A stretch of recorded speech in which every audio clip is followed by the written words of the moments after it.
Hello and welcome to coverage of Pro Tour Dragon's Maze here from San Diego. Marshall Sutcliffe in the booth with Zach Hill. This is round number 1. Luis Scott Vargas, you take a look at him right there. He's playing against Thomas Rickerby. He's from England.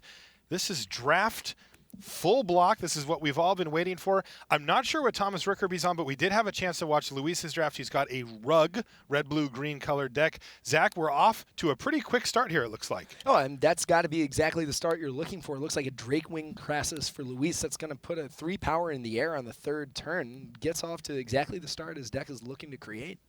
Has Luis morphed into a lands in front guy that we... I didn't know that. All right, 4-drop here for Luis, pre-combat. And we see why. It is going to be a Soul-Sworn Spirit. It's going to detain the Selesnya Sentry from Thomas, lock him down, and allow Luis to get in for 3 as well. Right, so I mean, great 3-mana evasive creature into a 4-mana evasive creature, you know, while also gaining yourself in 3 life in essence from the Loxodon Sentry. I mean, Luis again just firmly in the driver's seat right here against not, you know, a bad start from Rickerby. Nope, he attacks in for 5. Rickerby's forced to take it as he misses his 4th land drop, and a Beetleform Mage follows up for Luis Scott Vargas, who hits his 5th. Let's see if Thomas can find a land here. He does, but it's a Guild Gate. It comes into play tapped, and yeah, we're noticing exactly why Rickerby slowed down after that Sentry. He's got a handful of black cards. You can see several of them there. That Guildgate gives him the black mana, but not when he needs it. So I think he just ran his Sentry into the Beetleform Mage, which I believe that Luis still had mana to pump it. I think he just had to stay alive. And, well, he's not going to stay alive for too long. Yeah, so I think maybe a very, very rough start there for Thomas as Luis quickly picks up game 1. And these players are already in sideboards now.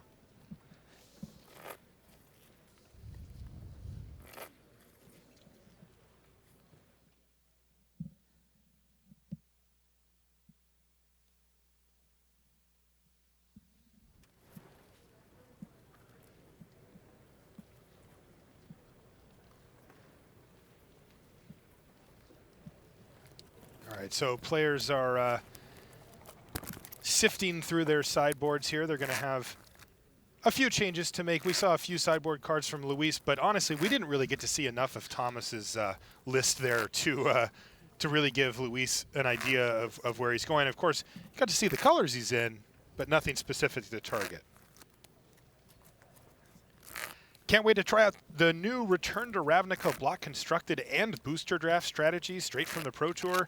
Log on to Magic Online and take part in special block constructed spotlight events, block constructed 2-man gold queues, and Dragon's Maze limited tournaments all weekend. For more information, visit mtgonline.com. So, I mean, we saw the entire story with Rickerby's hand. I mean, he just had, like, literally 5 black cards, and Plains Mountain just wasn't able to cast him. He mulliganed to 6 already, so you kind of have to just take a risk. He saw that he could cast his Sentry. And so it's like, okay, this card's going to trade whatever my opponent casts to give myself some time to draw some black mana. Luis, though, really unforgiving start. 3-drop into 4-drop, both evasive, both tempo-positive plays. Yeah. And Scott just never really able to get off the ground. Sorry, Thomas. Didn't see him make too many changes here on the board, so it looks like he's just going to run it back. Now this is, I want to note here that this is Thomas's first foray into the Pro Tour level. He won a PTQ to get here, and he finds himself in a brand new draft format staring down none other than Luis Scott Vargas in round 1 on camera, no less. Yeah, so. Exactly. Round 1 feature matched your first event against arguably one of the best players in the room. Yeah. So it's got to be stressful for Thomas. And he's going to start off with a Boros Guildgate, pass the turn back to Luis, who starts with an island and just passes the turn. I don't believe that Luis has any green mana yet. He will need some during the course of the game, but it's also his heaviest color. Thomas, on the other hand, not going to have those mana problems we saw last game with a Boros Guildgate into a Swamp. Also looking, what is that, like a Tithe Drinker? It's a Tithe Drinker. Yep, turn 2 Tithe Drinker is an excellent start for Thomas's. It has Extort, and he's going to be able to pay for Extort from here on out, potentially. I see that he's got a Cellar of Songbirds in his hand. Would you like to buy a Songbird? I'm interested. Can I have a counter? But on the other end, that Tithe Drinker getting veritably brick-walled by Luis's defense really starts out. You know, Tithe Drinker, you're not ever excited to see your opponent cast that in the second turn, but Luis is just not very worried about it right now. That's right. Now there's a Rakdos Drake from Thomas. I believe he is going to be unleashing it. I don't think he's got a dice for it quite yet, but I think he unleashed it.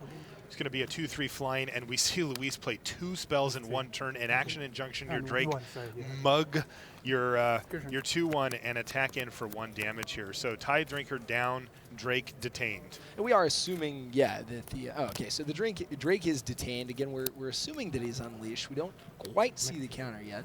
Yeah, I still don't see the counter. I thought I heard him ask for a dice, but we still don't have one. All right, yeah. Oh, there we go. We're waiting on that for the Songbird Cellar as well, or the Cellar of Songbirds. Yep, that sleeve is acting as a 1/1 flying bird token right now. Luis draws a forest, so he does have access to green mana now. And let's see what he wants to do. He's contemplating an attack here to start things off. He can represent different pump spells and make blocks awkward for his opponent. He also can leave his Frostburn Weirdback just to block the Cellar of Songbirds if he feels like he doesn't want to start trading damage here. I'm assuming he's going to want to play a 4-drop. Right, he is going to attack with his Frostburn Weird. No blocks. No blocks. All right. Very aggressive. So 3 damage for Thomas. That's going to drop him down to 16, and we're going to see a Zerta Druid as a follow-up play for Luis Scott Vargas. That's going to enable him a clock that can't be blocked, and also it's going to ramp up his mana. Now, from Rickerby's side, not a lot of gas. Drew yet another land. He's got a Tristani's Judgment in his hand. He is having a pretty big attack right here. Yeah, so all 3 guys crashing in. Luis has no blocks, so it's 4 damage. Again, Luis, thanks to Zerta Druid, has a nice long game play. It will keep his opponent locked down for a while. For Frostburn, where it's going to attack first, and I think we're going to see a Savageborn Hydra here. Take 1. 14. All right, you take 1. Nope, we're not. It's just going to be a much simpler play. Wow, except for it's 2 simpler plays. We have a Centaur's Herald followed up by a Zerta Swine. So a 5/4 and an 0/1, but it's going to be a 3/3 in a little bit. So some serious production here from Luis Scott Vargas. And here come the 2 flyers in for 3 damage for Thomas. That's going to knock Luis down to 13 life here. So we have to expect a Tristani's Judgment coming from Rickerby's side, which is actually going to allow him to populate. You know, not a lot of size on Rickerby's side of the board. On the other end, 4 power of evasive damage potentially. Now, interestingly, he decides to do it during his main phase here. He's playing around things like Simic Charm. And he's going to grab another bird token here as well. And you also want to make sure your bird doesn't get killed in response after your opponent untaps. So something like an Electrickery. Just, you know, the error a lot of players always make is doing everything at instant speed on your opponent's turn. Nothing's making you do that. Right. There is upside to it, but there's also risk. Yeah, exactly. And he had his opponent completely tapped out, and he decided just to go for it right there. All right, Frostburn Weird battles, and a 3-drop. It's going to be a Drakewing Krasis for Luis Scott Vargas. Not the best here, facing down a couple of bird tokens, but it's 1 Blood Rush or removal spell or pump spell or anything away from being able to crash in pretty hard. Right, yeah, and if you have that Blood Rush card, even if your opponent blocks, you get to trample over for a tremendous amount of damage. You know, trample on a flyer, not always particularly relevant. No, but when it is, it is, yeah. All right, what did he draw? I believe that is a Luminate Primordial, which is Primordial, a giant top And he deck has right 7 mana here. It is a Luminate, so he is going to get to Swords to Plowshares something. He's going to exile it, and Luis is going to gain life equal to its power, so he's going to go back up to 18, but he takes out the Drakewing Krasis, which clears the skies fully for attacks. Yeah, and another removal spell in Rickerby's hand, so a vicious top deck. Yeah, it's another 5. I'm going to take 4. I got a 12. All right, take 4. Go down to 12 for Luis. You can hear the players just clarifying life totals. Take 1. Yep, good. So 12. And Exactly. Luis is going to use his Zerta Druid to do a damage and to crack his Centaur's Herald to turn it into a 3/3 Centaur token, which is what that sleeve is representing down there. Now Luis has 3 spells in hand. I see that he's got a give and take. So that's a nice play here. If he wants to get aggressive, he can just give. If he wants to draw a bunch of cards, he has enough mana to fuse give and take, and he can draw 3 cards. I also think you might just want to get that Soulsworn Spirit on the table. That's what the card viewer is telling me he has in his hand, and that a great target for give and can stem a little bit of the bleeding from that Rakdos Drake right now. The Primordial. Or, and sorry, the Primordial. The Primordial, far yep. more relevant of a threat. A 4/7 with Vigilance, that's right. And so he agreed. It looks like I don't think he has enough mana to cast the Clue Stone here, but he does get to attack. He's attacking with both the Frostburn Weird and the Centaur token. Yep. Take 2. Take 2. And has enough to pump the... That's right. Go ahead. So Luis Scott Vargas using all of his mana almost every single turn here, and even when he's not, that Zerta Druid is still doing a damage. Again, that little bit of reach adds up as we see Thomas Rickerby. He's already down to 10 life, and he's virtually at 9 thanks to the Druid. Right. And again, that Druid, as this game begins to stabilize, if it does, that Primordial is going to come online next turn, but Luis is going to be able to present a substantial clock with give on that unblockable creature. That's right. Now, I believe that Thomas is just attacking with the Primordial. He might be thinking. And part of me thinks you want to get in with at least, the Rakdos Drake certainly not blocking. Right, so that's got to go in.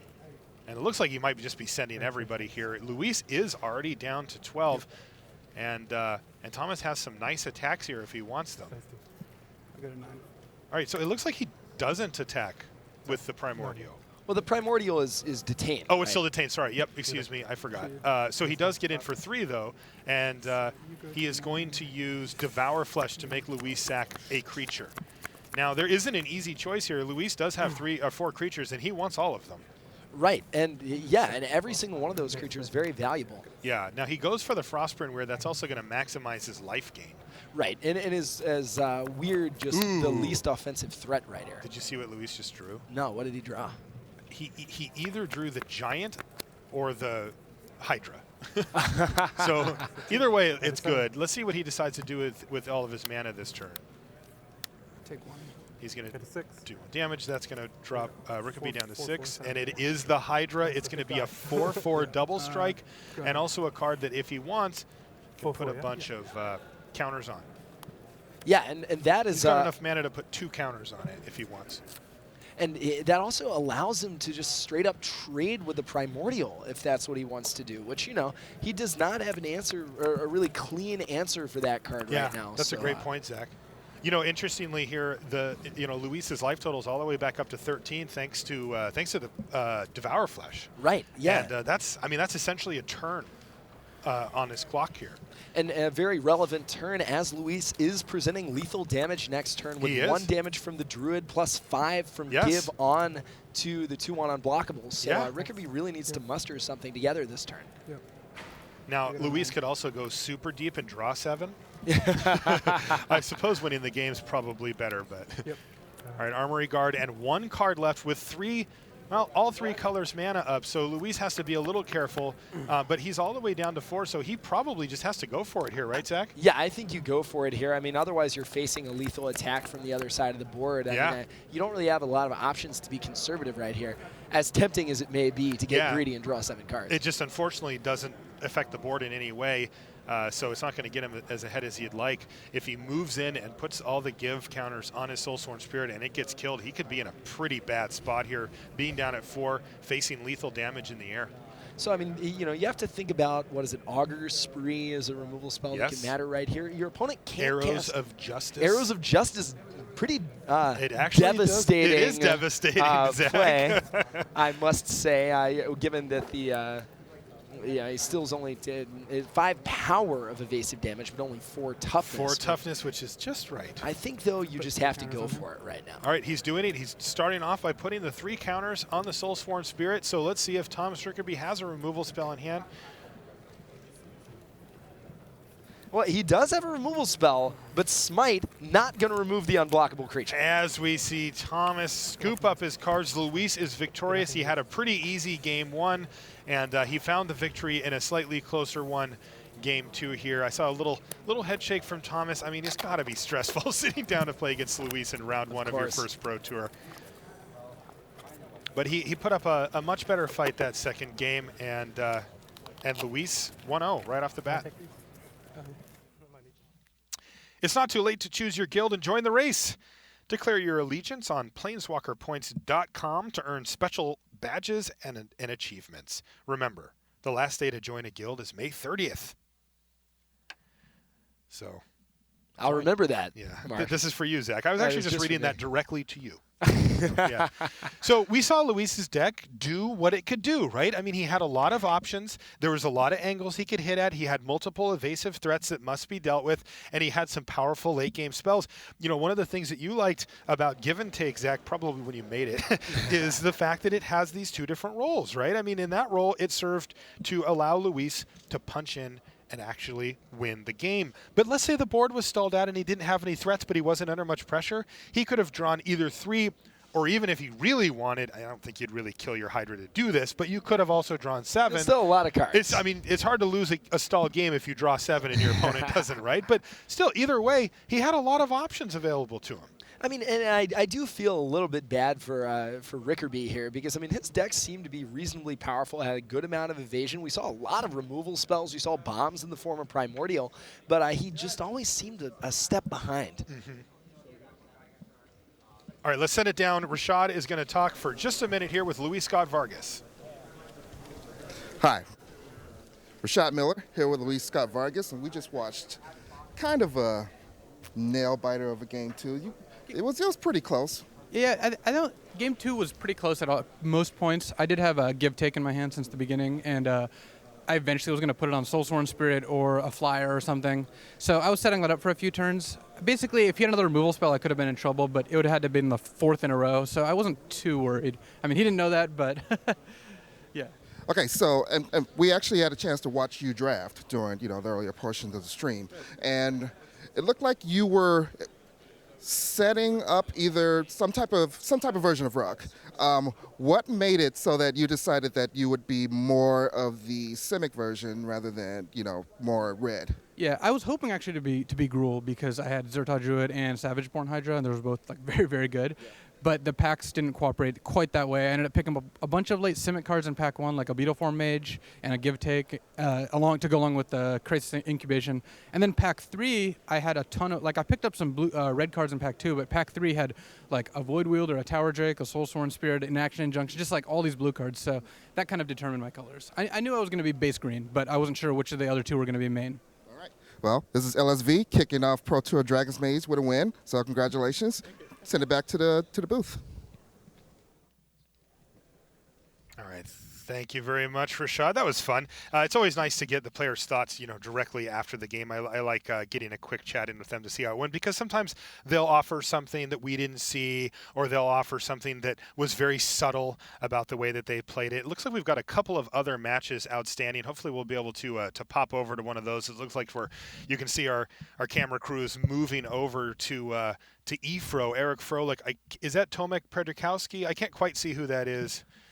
Who he's playing against, but we'll take a look here. Hey, it looks like it was Luis, and we see a quick wave there from Efro to his fans. That was nice of him. And right when we get there, of course, they're signing the match slip, which usually means the match is just ended. And Efro looks reasonably happy, which usually means that he won that one. Now, there is still yet another outstanding, as we see our floor director getting our cameras in position here. We're going to see what we can get from this last match here. Sure.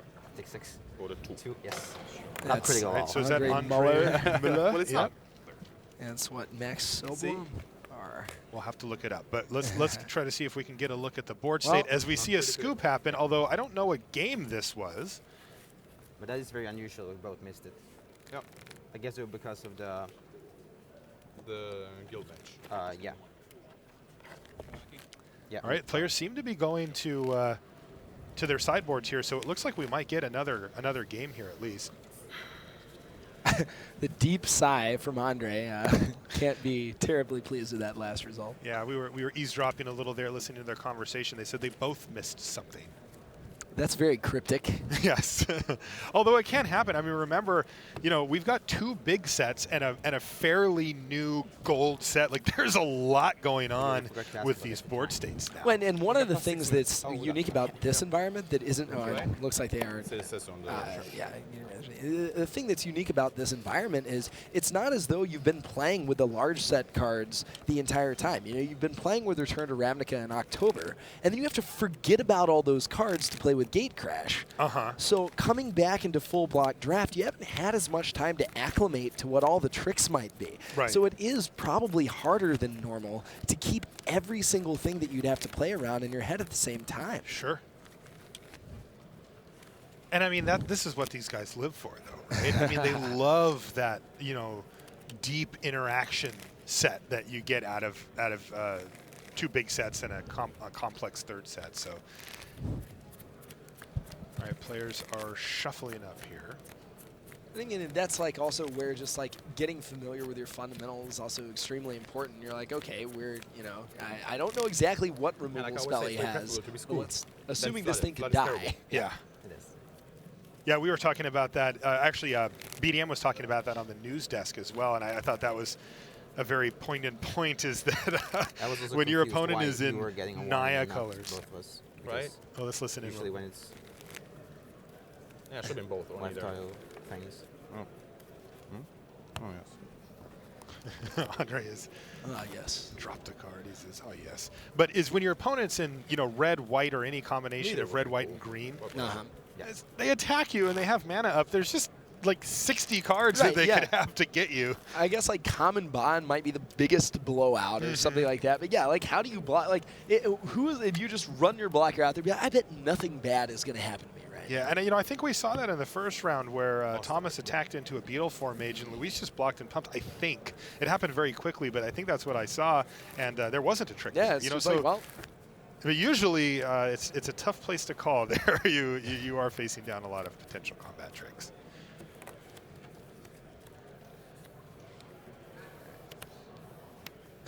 interesting way of checking the cards. It looks like he's peeking at one at a time before drawing his entire hand. I'll keep.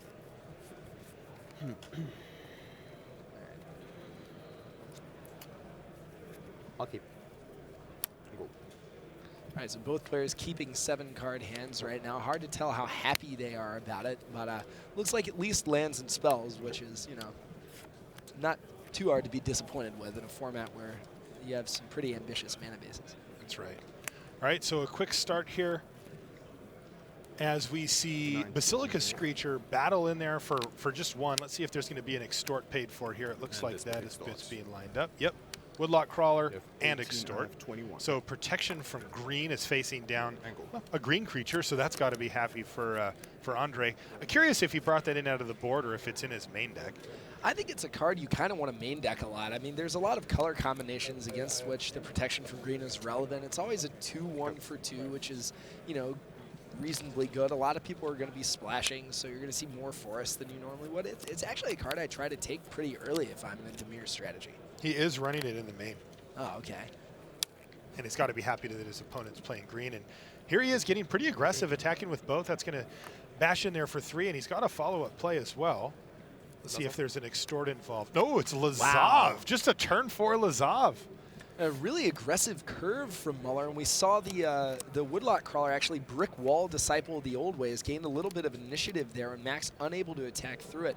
Max also looks like he just has a lot of lands in his hand. He's got a Void Wielder and a Miming Slime. Not too many great targets for that slime right now. No, Lazov's a unique creature. It offers some kind of interesting interactions with cards going to the graveyard. Yep. All right, Inaction Injunction on the Woodlock Crawler. He cannot target Lazov as Lazov has Hexproof. Yeah, Miming Slime and Void Wielder, as Zach, you just brought up Max's hand there. So next turn we can expect to see the Void Wielder come down. Better But straight spy with extort. All right, Balustrade Spy, 14 Mythic and Stot. 22. And just Trigger targeting you. And he's going to target his opponent with a trigger. Now, remember, there's another Void Wielder. And remember, right now, those are going to the graveyard. Become any of those guys. So Muller, if he wants, can turn Lazav into one of those. I think he'd rather right now, yeah, that's what he's It's saying, either a have two- a 3/3 than a 1/4. And this guy can't attack, Yeah. right? Those two attack. Okay, he attacks for 4 damage. To the 10. With Lazav and the Basilica's creature, that's going to knock Max down to 10. Now, we know that Max has at least a Void Wielder this turn, and I believe he just drew a Nimbus Swimmer, I think is what it was. Okay. So a nice place to put all your mana if you are flooding out. Yeah, I mean, and which he does seem to be. Yeah, so it would make sense to play the Void Wielder this turn and then dump all your mana into the Swimmer, because getting it to 4/4 is pretty important when you're facing down a 3/3 hexproof, right, Zach? Exactly, yeah, and usually that's where I think you want to be casting that card anyways, is a 4/4. Or 3. But that's Hey. not what we see. All right, so it looks like he has 3/3 flyer. taken a different line. He's got a 3/3 flyer here. Let's see what happens. I mean, this does hold off the Basilica Screecher and the Balustrade Spy. Exactly, and it can trade with Lazav if that's the trade you want Yeah. to threaten. I mean, sometimes you have to get on the board. The other thing to remember, Max is at 10 life. Mm-hmm. You know, we're seeing the style of Dimir deck I really like from Muller, just a very aggressive Oh, man. strategy. This is a great strategy, I think. And he is going to offer the trade here, Lazav for Nimbus Swimmer. The Woodlot Crawler can't be blocked by either of these creatures. They both are green. 8. Sure, And Lazav Woodlock down. Crawler has Forest Walk as well. Ah, right. And this with Extort. So it double can't be blocked. 23. And he's going to play a Mortis Strider with Extort, it looks like. He's got an Assassin's Strike in his hand. And could have cast Assassin's Strike last turn, but I think he was just okay with the trade, and that's what exactly we're seeing. Just Max really cannot deal with the pressure from Andre. Andre winning at a healthy 22 life, and Seems a just little an my turn incredibly flooded incredible curve out That start was from a Andre. beating. Yeah, we saw Basilica Screecher into a 2/1 protection from Max's death. Yeah, and unblockable. And unblockable and Extort on top of everything Yeah. else. I did draw. And I really liked one thing that Andre did in that game there was he wasn't afraid to trade off his Lazav. Sure, Right. it's a mythic, it's legendary creature. You get kind of greedy, but he's like, it's also a 3/3 hexproof. And if I trade off here, it's going to set up my other guys to get in next turn. And so he I offered didn't know the what you trade. played. Like, if I knew you were dead, I would have mulliganed it for sure. So it looks like that was a game 2. Yeah, it looks like that was. I haven't. There we go. So tied 1-1. So we're going to game 3 here for sure. Must have been a really epic game 1. It must have been amazing. We We saw- saw a match. And then we even went over and got to say hi to Ifro for a minute. and then came over and they were just finishing up game 1. So that one, though, was pretty devastating. Zach, I agree 100% about the Dimir angle of cheap Extort, the black Right. Extort cards, and being aggressive. There's a lot of great tempo plays in Dimir, Hard to say. and That's what I'm gonna there's do. a lot of ways to gain small advantages repeatedly. Well, people always ask me what my favorite Dimir card was in Gate Crash Draft, and I say Basilica Screecher. Like, isn't that an Orzhov card? It's like, well, it doesn't have to be. Right. It's got Evasion, which means you want to Cipher onto it. It's got Extort, where you're a tempo-positive deck with a lot of evasive creatures. Yeah. Balustrade Spy, a lot of flyers out of blue, obviously. That's kind of what blue does in Limited. Screecher, exactly what you want. And, I mean, we saw that into the Woodlock Crawler, and, I mean, that's going to make it really hard for Max to attack. It's going to present a clock that he can't do anything about because he has a forest in play. He can't even play a flying blocker. Right. And then just following that up with, really high-quality threats in Lazav, Balustrade Spy, setting up the threat of Lazav copying something potentially very powerful. And just Max, you don't want to be playing a defensive 3/3 flyer. Right. This is Yeah. interesting. And that was interesting. I mean, we did see Balustrade Spy target Max, and I mean, that could have been disastrous. huge. Yeah, it just Yeah. could have been some huge bomb that he milled. All right, players are taking a look at their opening hands here. Never the most satisfied noise. I'll keep. Okay. All right, and that was a very confident I'll keep from Muller. But a mulligan from Max. Max not wanting to be mulliganing on the play. you know, a lot of the time you don't want to be on the draw unlimited, but when you're mulliganing, a lot of the time it's safe to be able to back up to, you know, to get up to 7 cards and not be too far behind. So, Max shuffling up right now. You know, gonna need a really good start to overcome Andre for right here.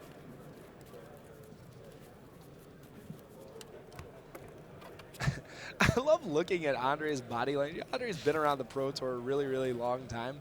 Always just looks like he is. It's like he's just like, do I have to be playing you in a game of Magic? At the same time, he's a kind of boisterous, Oh, he friendly is. guy Yeah, he's at a great the table. guy. So. Just like, can we not just assume that I win this game?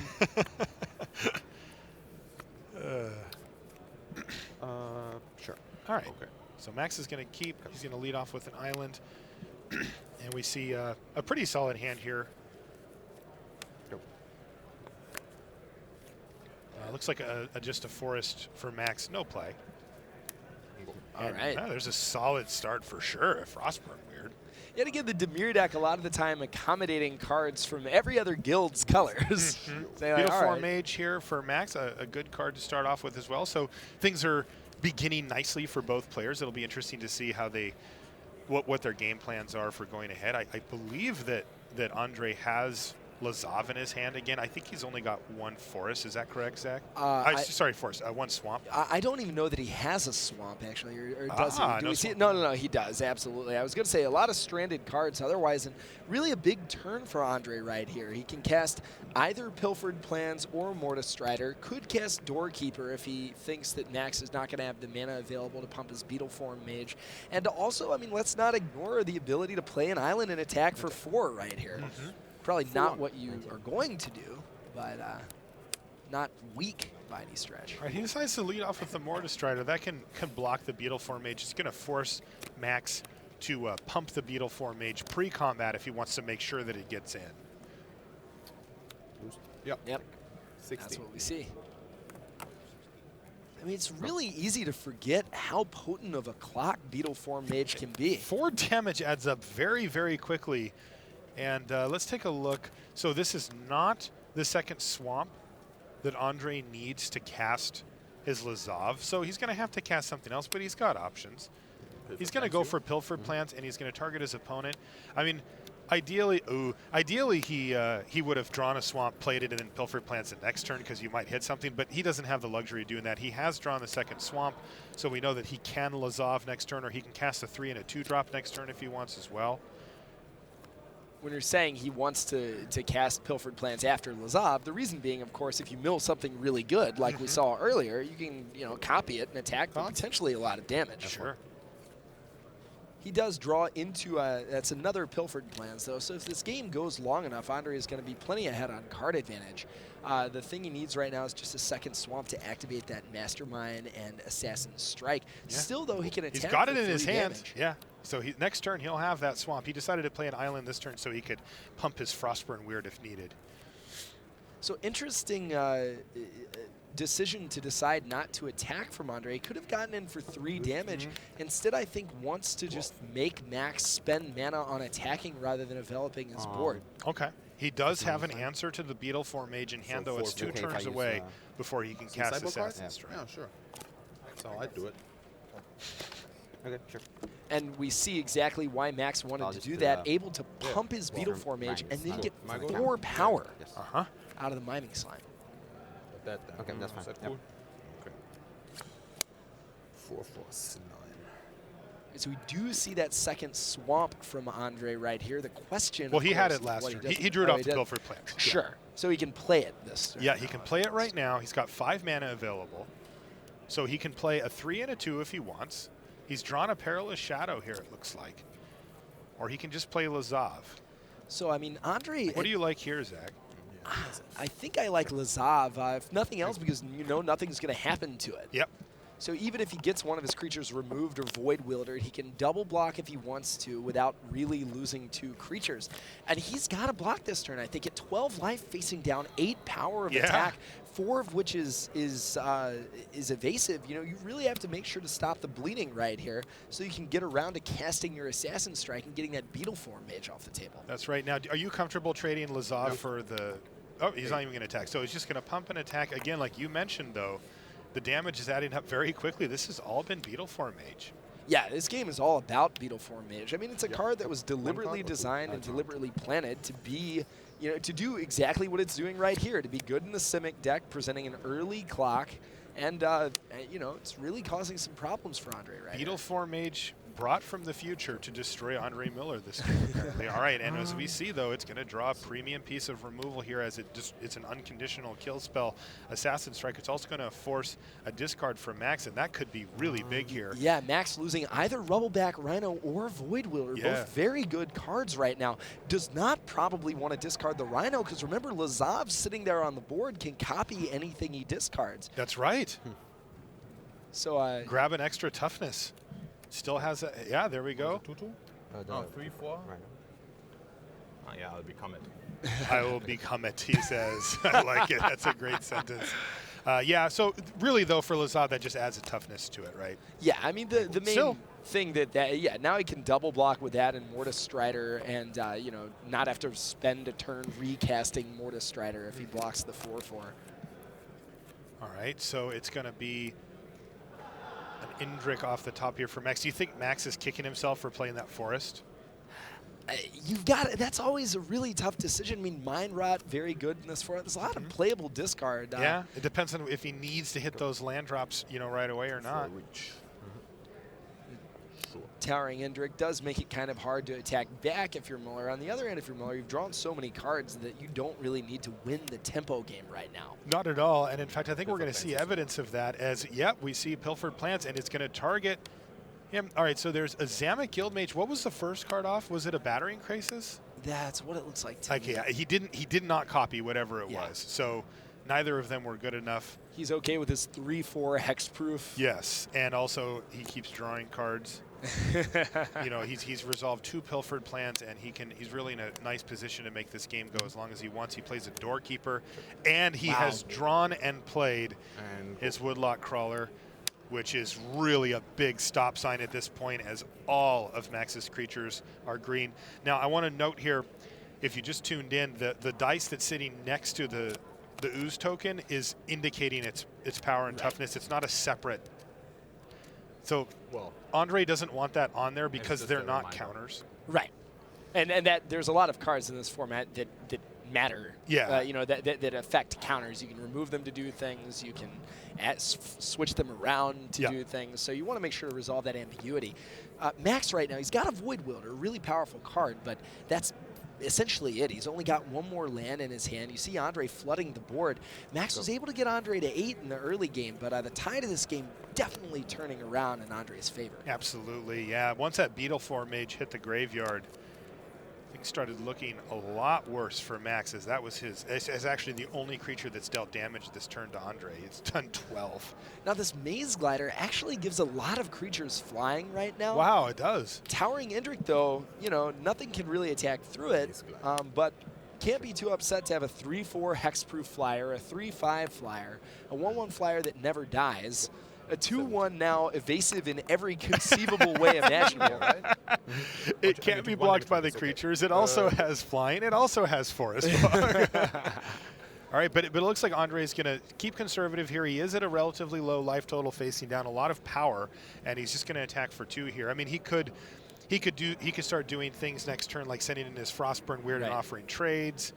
That will clear the way for the rest of his guys. So he's got options at this point, but for now, keeping it simple. Yeah, there's just no need to get too excited when you're at 8 life. Your opponent, what's that spell that makes all your things into XXs? Biomass Mutation. Yeah, right. You wouldn't want to randomly lose to that by getting a little too greedy on your attacks. Yeah. At this point, you're firmly in the driver's seat. You know that if the game goes long enough, you're going to win it. You just have to make sure not to punt the game and give your opponent unreasonable opportunities. Right. Now, what Max did is he finally played that Void Wielder. He bounced the... this is an interesting draw here for Muller. He bounced the Maze Glider. Now he's drawn Psychic Strike, though, and he wants to keep that up, right? Yeah, one has to imagine. I mean, Psychic Strike now, literally anything that goes wrong, you can stop it right now, I guess, short of the uncounterable cycle and return to Ravnica. Sure. So that's exactly what you want in a position where the only thing that's going to beat you is a big bomb or some overrun type effect right here. I think you, again, just like keep attacking with Woodlock Crawler? Woodlock Crawler right here. Maybe play a Tower Drake, just say go and say, all right, I'm going to win the game in 2 turns. There's nothing you can do about it. Right. It looks like he's got a 4, so he's got the I'm going to play Perilous Shadow, right? Drake. And this is going to allow him to leave it up. Now, Max is in a very awkward position because he says, well, why wouldn't he just slam his 6-drop there again? And you've got to figure that Andre has something along the lines of a bounce or counterspell. The problem is, it's not like he can play around at this point, right? Right, exactly. I mean, yeah, like what do you do? Not cast spells? Right, you just stop casting spells the rest of the game. So it looks like Inaction Injunction is actually going to hit that Perilous Shadow here. Draw a card for Max. It's like another island. Yeah, and I mean, Max really needed something big there. You saw him hold on the Inaction Injunction, so he's got to suspect Andre as a counter anyway. And now, what did he do at the end of the turn there? I do not know. He milled him for 2. Does he have a? Did Lazov copy a Guild Mage or something at some point? I just missed it. Really hard for me to say. All right, so let's take a look at what Andre's doing going forward here. He is going to attack for 2 more damage, so he's chipping away, but not really putting a huge dent in things here. At this point, I have to observe that Andre's deck is just very good. Yes. Like, every single card he shows me is like an early pick. It was Doorkeeper. Oh, okay. Yeah, he door kept him. So again, remember, Lazov's still on the table here, and Lazov can become something absolutely devastating, as my friend Zach Hill would say, with any one of these mills. Right. And, I mean, I really like what Andre's deck is doing strategically. I mean, he's got just enough value-added mill with Balustrade Spy, all of these Psychic Strikes, Psychic Strike plus draw 2 Pilfered cards. Plans, Pilfered Plans. Yep. It's not. He's not going to win the game likely by milling his opponent out, but he is going to make cards like Death Shadow, cards like Lazov better, and Doorkeeper, even though it only mills for a little at a time, does give you some inevitability. It forces action on your opponent. That's right. Which is what you want to be doing when you have an 0-4 that gets bigger, 2 1-4s that get bigger, a card that never dies. I mean, ooh, I think he just drew Stolen Identity. Oh, wow. Does he have a Stolen Identity too? That is kind of insane. The deck doesn't matter though, right? All the cards in the gray area, yes. Wait, but now I can't tap anybody. Well, I'm going to put him in the red zone. Just making sure that we can see all of his permanents since he has so many now. Yeah, not a bad situation to be in if you're Andre. We see that last turn he replayed his Maze Glider because now he's reached 9 mana where he can play a 6 and have Psychic Strike up, but instead it's Void. Wow. Oh, this is going to be nasty. Yeah. He's Stolen Identity targeting Void Wielder, and then he is going to use it to bounce the Indrik, and he's going to cipher it onto his Woodlock Crawler. This is nasty. Andre Muller, not a nice guy, it turns out. Look at this. Yeah. And now finally attacking with a few more creatures. Yeah. And again, you'll note, for those of you watching along at home, he very adeptly still has mana for Psychic Strike up to prevent any disastrous thing from happening. He doesn't want his opponent to go like Mountain Gruul Charm. You're dead. Right. Thinking things through. And again, in this situation, just going through the format, just making sure, like, okay, I'm playing around everything possible. Yes. So. Okay, so. 8 damage, and I'll get some more. So you go to 3, I get some more Stone Identity, and copy the Void Reader again, and bounce the Miming Slam too. All right, so you can hear exactly what Andre said there. He says, I'll get some more Stolen Identity. And he made another Void Wielder, and that's going to bounce the token, which just in effect kills it. And Max has been overwhelmed by resources as he extends the hand. Beetleform Mage did an admirable job of keeping it in. Well, but it wasn't use it. That's the difference. But sure, Yeah,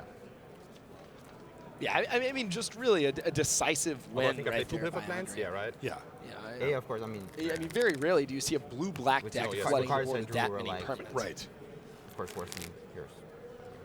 But you had more lands still. Andre, we're actually going to do a quick winner interview with you. So Okay, we yes. can just take this off and stand. All right, so we're gonna get a quick chat with Andre in just a minute. He's an entertaining character for sure. And with a very entertaining deck, I'm looking forward to seeing the entire list. I mean, it seemed like again every single card is something that I'd first pick. There it is. I will hand you the entire list. Once I see Stolen Identity, I'm happy. So I mean, because that card, I think in this format especially, can be just completely devastating, as it was in that game. Yeah, I was really impressed by. I think you were correct, Zach, to pause and say, his deck really good. Like I think that was a worthy pause because his deck was really, really good. I mean, turn 4 Lazav is not easy to do, but when you stick to just 2 colors, remember, this is a full 5-color format. If you want it to be, you can reap the benefits of that by increasing your consistency a lot and a lot more cohesive plan. All right, why don't we send it over to Rashad Miller? He's going to talk with Andre for a minute. All right, this is Rashad Miller. I'm with Andre Muller. So I know you were playing like a Dimir-ish deck, but let's talk a little bit about Beetle Form Mage, because that guy seemed to do a lot of work against you. How important was it for you to get rid of that guy? Yeah, that was very important. Basically, this guy's just air elemental. He's 4/4 flying. It's no problem. I can put pressure on my opponent, so the tempo loss from activating it every turn doesn't really matter, and I really had to kill it, because otherwise 4/4 in the air, I could never have handled it, except when I do the 3/5 in the end. But yeah, it was seriously important to kill it with Assassin Strike. I got a good look at my opponent's deck game once. I figured that Beetle Form Mage is probably the best threat anyway. So it was pretty much a no-brainer to just try to not die until I can cast that on it. And then with my opponent had Mulligan on the play, so I figured that should put the game in the bag then, once I got rid of that. Okay, so Dimir was a deck type that wasn't very popular in the last 2 draft formats. Has it gotten a lot better now? Is this something that you try to draft? Or tell us a little bit how you ended up Dimir. No, usually I don't want to draft Dimir at all. I try to draft green as much as possible. But when I opened the pack, it was just that the best card was far away. Or either that or like I don't know what it's called. I want to say Lisolda, but it's wrong. Like the Rakdos 4/4 3/3 Unleash Haste first strike. It was either that or the far away, and I figured, yeah, the far away is better splashable. I don't really want to be Rakdos anyway, so I picked that. And then just kind of blue and black cards came coming, and then in the second pack I opened Stolen Identity and then got past double Lazav. And so yeah, that's how I ended up in Dimir. I tried splashing some like white or red, but in the end, because of the Lazav, I decided, okay, I got enough playables, so I'm just going to run it straight. All right, we're going to send it back to Marshall and Zach in the booth.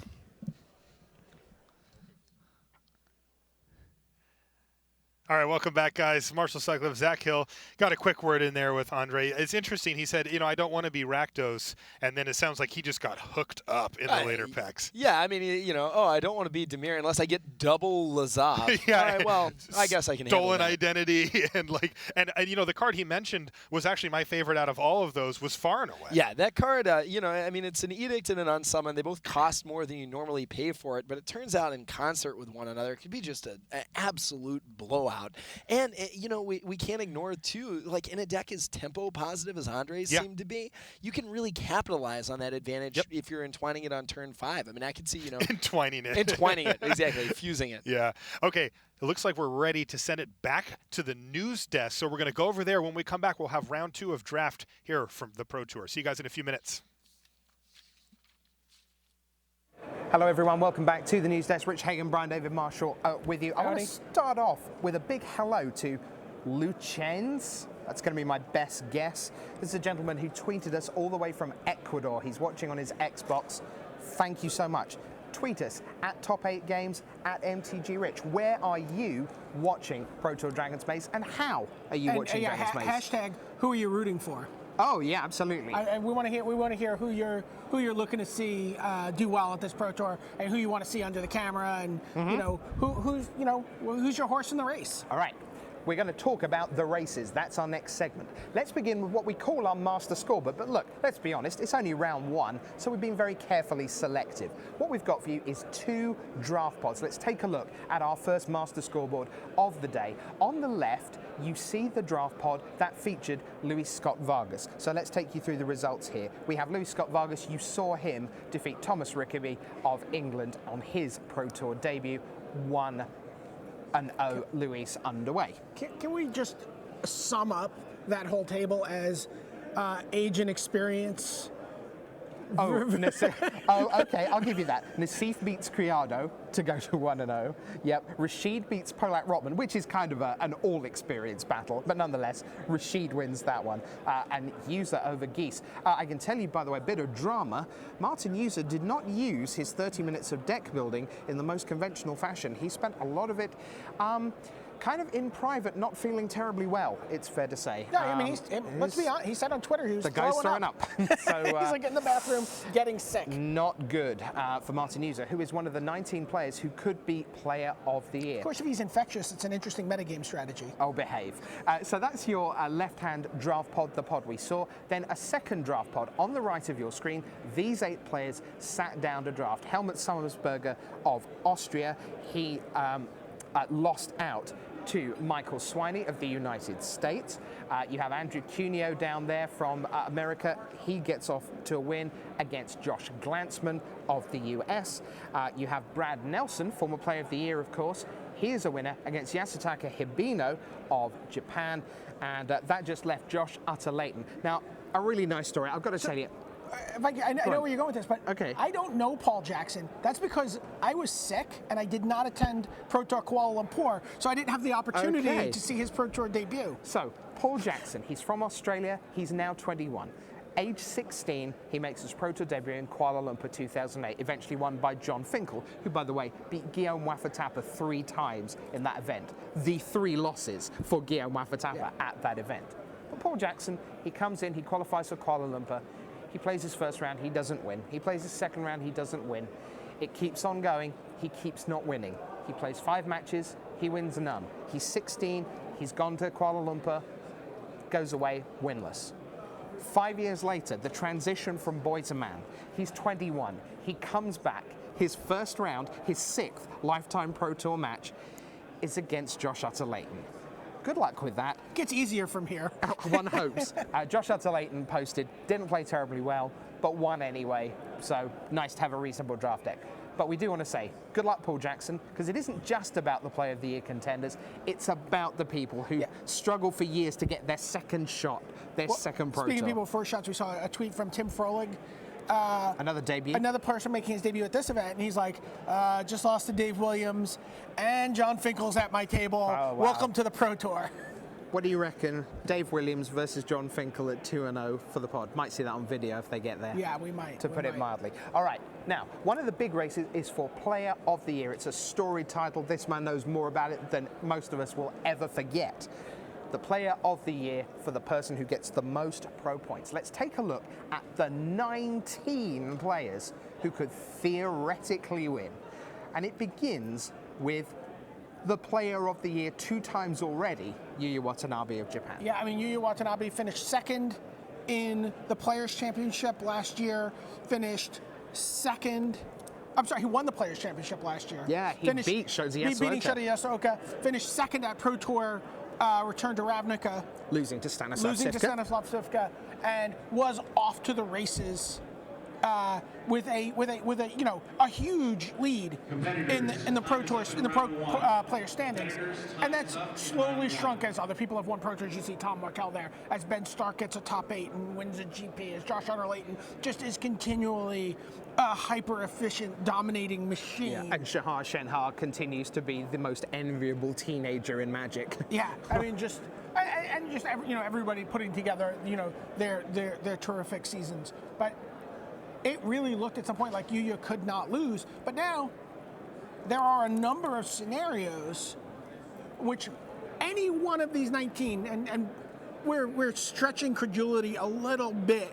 When we talk about Samuel Estradi, he is mathematically alive. We'll see what we can. We'll tell you about. Yeah, so those are your 19. We're going to keep a close eye on all of them. Let's take you through some of the permutations. Now, I wonder how many there actually are. Let's take a look. This is not a scientifically accurate number, but it will do very nicely. There are approximately, let's see how many, 1, 10... That's a trillion billion? I think it's more than that. It's, there are approximately a lot of permutations. We're going to take you through every single one of them. No, we're not. We're going to take you through 4. And let's begin with the simplest one of all. If Yuya Watanabe, who leads, finishes outside the top 100, that is the worst he can do other than allowing for a disqualification. But just shows up. Just shows up, he gets his 3 points minimum. So the minimum requirement for everyone else to even have a chance If you're Ben Stark, you have to finish in the top 25. If you are Josh Utter-Leyton or Tom Martell, you have to finish in the top 16. That is probably 11-5, 11-4-1, maybe even 12-4. For the top 8, if you're Shahar Shenhar, Eric Froelich, Willie Adel, David Ochoa, Stanislav Sivka, Shuhei Nakamura, or Martin User, you must see Sunday play. That would be a hell of a top 8. Oh, wouldn't it just? Crazy. Okay, who else?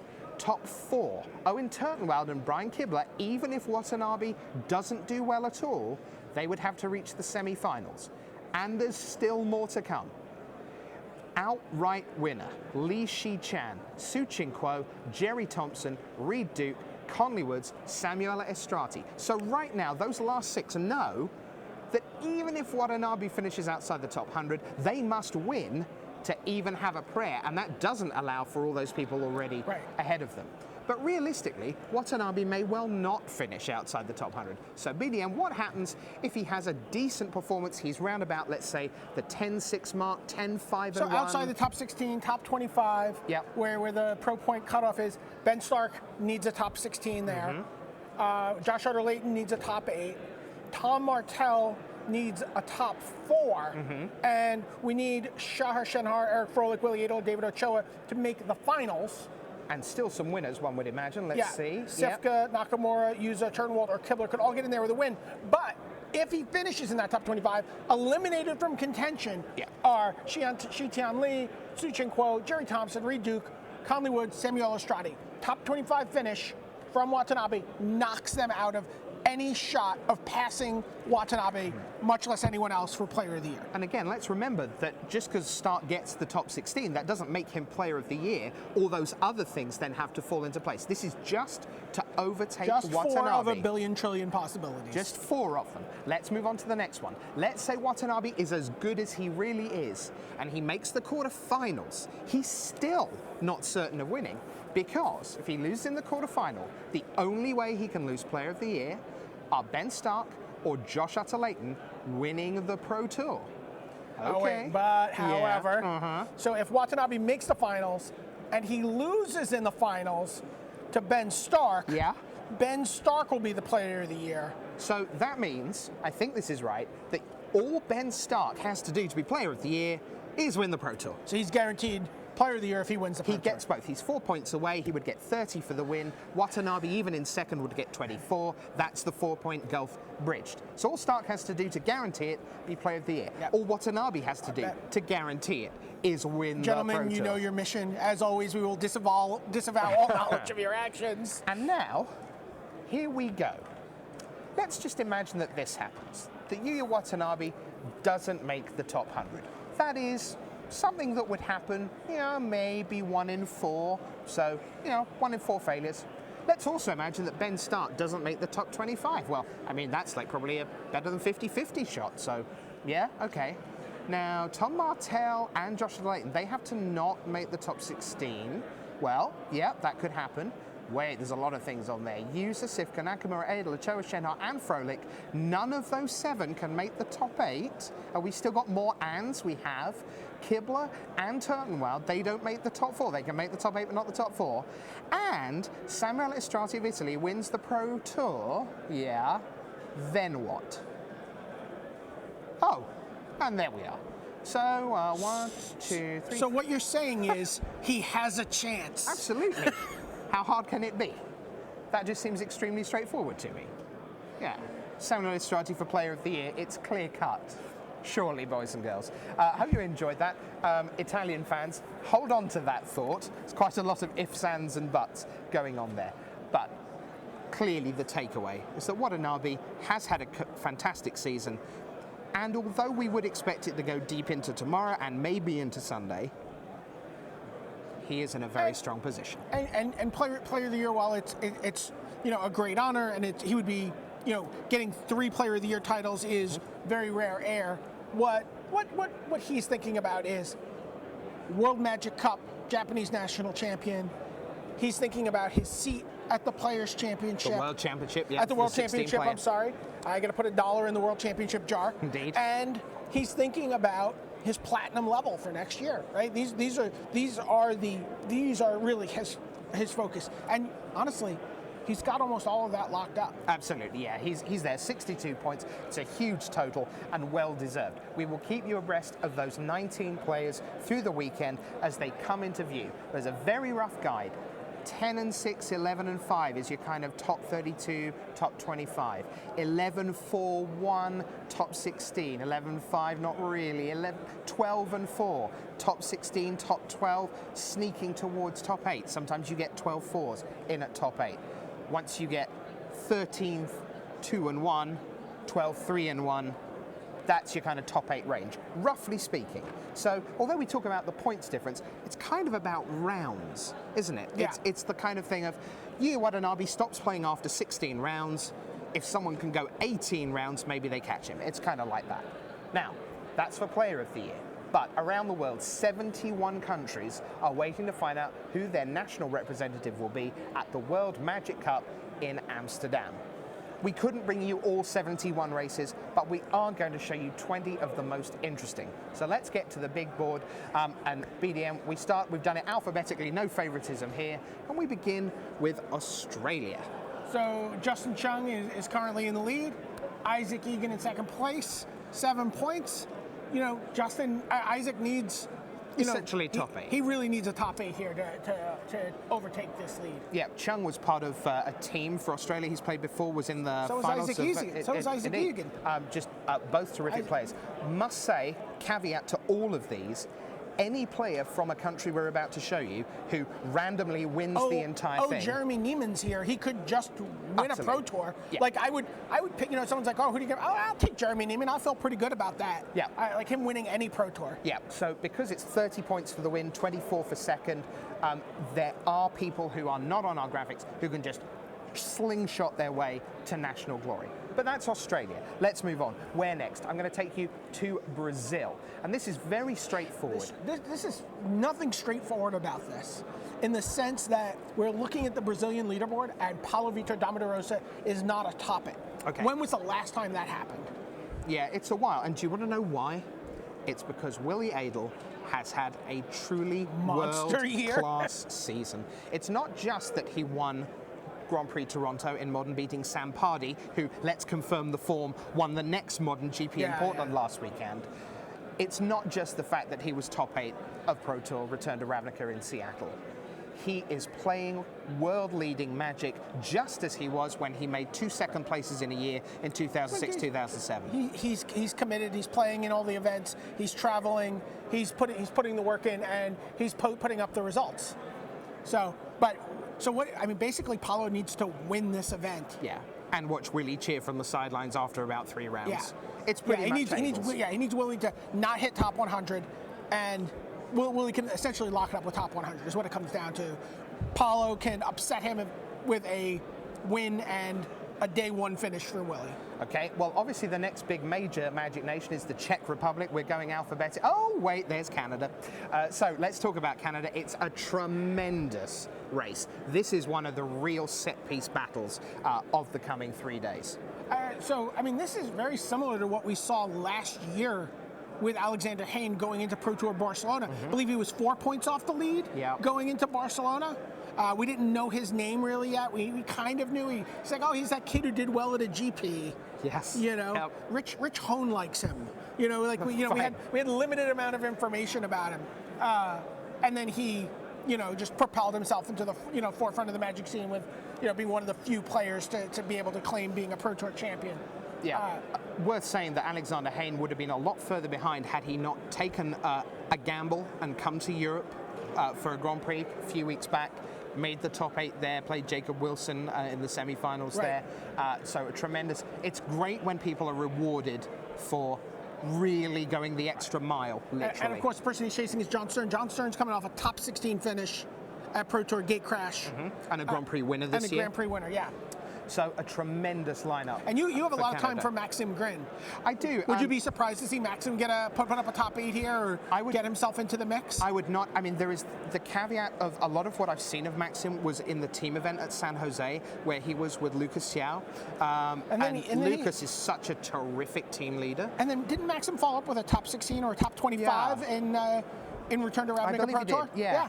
So he's a terrific player. Canada, a lot of strength in depth right now. You look at all the way down to Pascal Maynard on 11 points, someone who's been around the scene, national champion in the past, team member, and so on. And we've seen people talk about, like, people who need big results. We've heard this discussion. Do I play a safe deck to just sort of, like, nudge myself into the next level? Or do I have a big gap between me and my next level, or between what I want to accomplish in the game? Do I take a big gamble with a crazy deck in the constructed portion? Pascal Maynard may be someone that you see take that big gamble. I can't wait for Block Constructed, I'm not going to lie, I'm super excited for that. Let's take the next country, it is the Czech Republic, and you see 3 huge points totals. Now, Martin User, we have a health and safety issue over. He is not well this weekend, picked up a bug somewhere along the line. He is 2 points adrift of Sivka. They're both locked up for platinum, so there's that, but they are not only playing for the Czech Republic slot at the World Magic Cup, but in terms of region, they are within reach of Shahar Shenhar, who is currently representing Israel, the #1 European. Shenhar has 50 points, right? That's right, yeah. So he's 4 points ahead of User right now, and Sivka's already got his slot locked up as by virtue of winning the Pro Tour return to Ravnica. I bet he was glad they banned little bits of the eggs combo a little bit later. It's not often you can say, I did that. Yeah, that was me. That was me. And I absolutely love Lukas Jaklowski as a player. Top 8 of Chiba, Worlds 2010, tremendous Grand Prix presence, amazing record in terms of Grand Prix. They are all part of this European Union group. Just tremendous players, all 3 of them. That's going to be a white-hot race. Let's take you to the next slide, our next group of nations, and see what we've got. And Denmark, Andreas Nielsen was well in front in this race until the last European Grand Prix, when Death and Taxes, Thomas Enervoldsen came in, and you know what?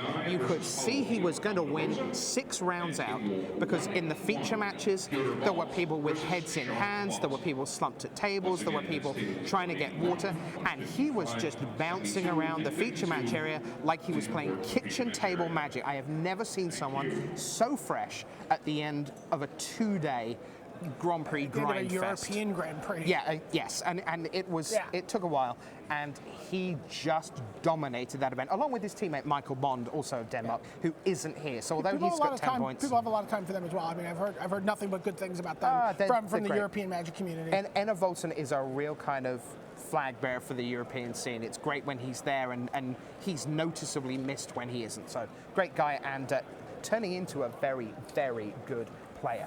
Okay, what's next? I believe we're going to go to England next. Now, Eduardo Sajkalik leads this by a hefty margin, but he is not here. Most of his points came from Pro Tour return to Ravnica in Seattle, which means that the 2 pros, gold for Dan Royd, platinum for Richard Bland, coming into their last hurrahs as gold and platinum, barring something awesome this weekend, have a chance to overhaul Eduardo Sajkalik. But Eduardo Sajkalik, being the savvy man that he is, has a WMCQ win in his back pocket. Yes. So if he gets displaced as a captain, he is still on the team. Probably someone whoever finished second in that event. Roy Raftery is Roy Raftery, just like fingers crossed. Please don't. Bland out, Royd out, get them gone. Absolutely. Now, tell us about this next race, BDM, because this is tremendous. We're going to go to France, and there are 5 people within range.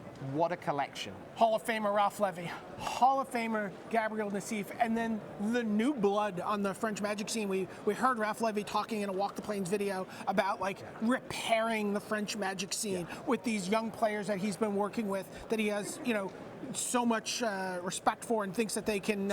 Stop, don't speak.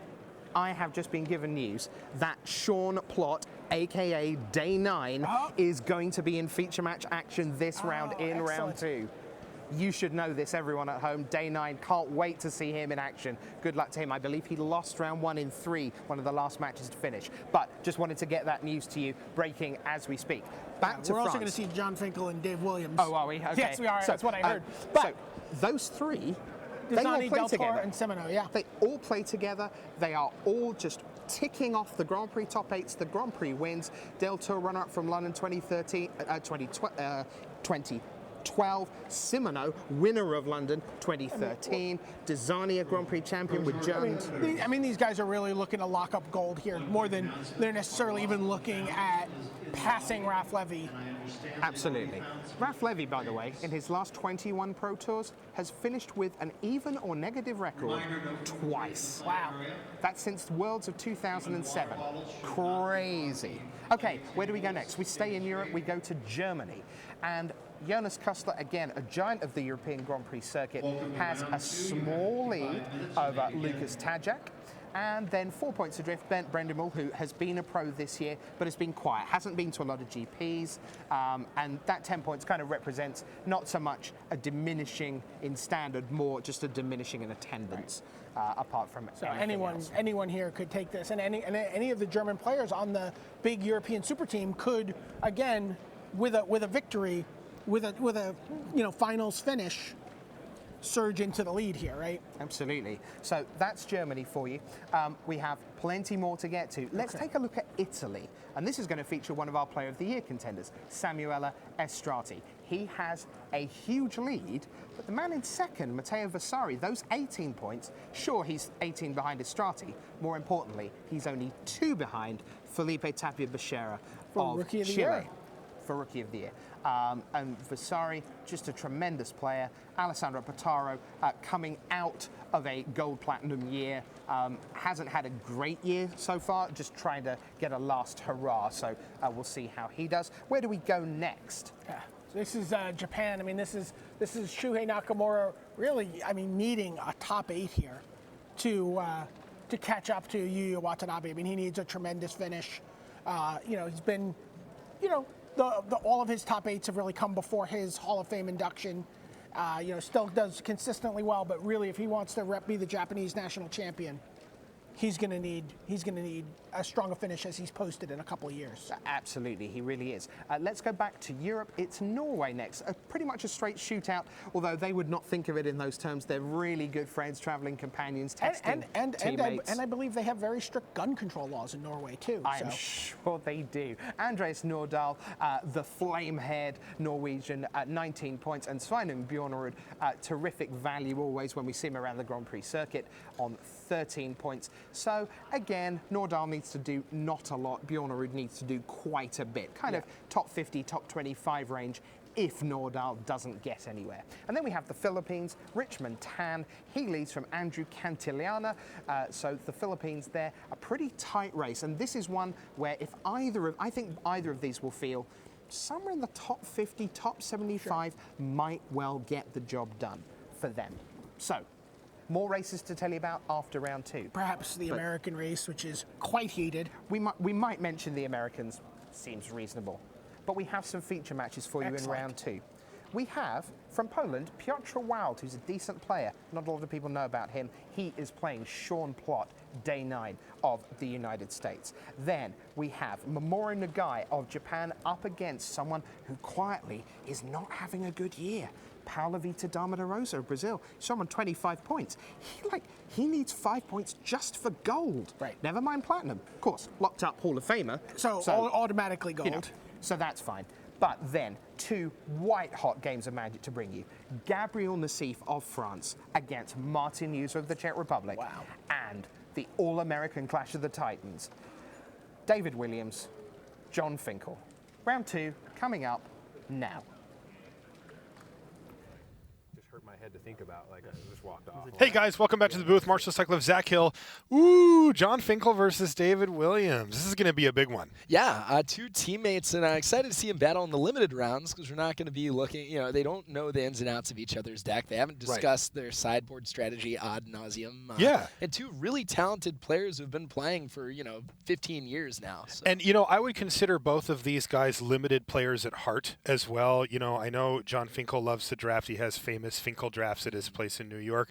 And when it comes to David Williams, well, he even streams his drafts. Like, he drafts a lot. I'll chat with him sometimes about draft strategies, and the guy knows his stuff. He's a solid player. Yeah, now, Finkel, I would say, is a constructed player if he can play Storm. Yes. Well, I'm not trying to take away anything from either side. I think that they both are very good players on either side of constructed or limited. But, I think a lot of these guys out here kind of bend one way. Of course. You know, and we've seen John have a lot of success in limited formats over the years. And it does look like they both picked up a win in round 1. So probably come to the table with pretty reasonable decks as well. Yeah. All right, looks like we're ready to head down to the feature match area right now for round 2 here from Pro Tour Dragon's Maze.